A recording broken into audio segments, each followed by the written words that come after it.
Les full monkeys attaquent comme des drones sans âme. La honte publique comme meurtre invisible. Il y a des violences sans cri, des meurtres sans sang. Aujourd'hui, ils passent par des écrans. Et ce ne sont pas des soldats qui frappent, mais des essaims de full monkeys, ces figures complices, anonymes, ricanantes, qui attaquent en meute comme des drones sans âme. Ils ciblent une image, une trace, un instant de vulnérabilité.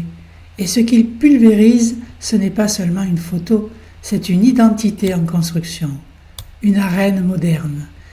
Un adolescent poste, commente, s'expose, il croit jouer, il croit encore être protégé par son écran, mais il ne sait pas que derrière une arène l'attend. Et quand les full monkeys se déchaînent, le soi projeté devient soi dépecé.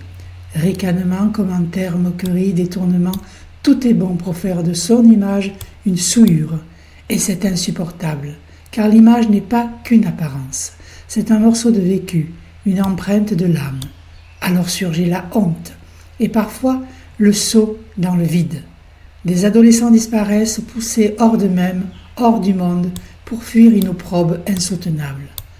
La surexposition comme brûlure. Sur Terre, la vie est née à bonne distance du soleil. Trop près, tout meurt. Trop loin, rien ne pousse. La vie a besoin d'une distance juste, à la lumière. Dans le monde virtuel, la surexposition agit comme une brûlure solaire. Trop de lumière, trop vite, trop longtemps, le soi fragile s'enflamme. On croyait se montrer, on se fait carboniser par la foule. Existe-t-il un écran total numérique ? Non, pas encore. Il y a juste la pudeur, l'instinct, la méfiance saine, comme les animaux sauvages qui savent se cacher pour survivre.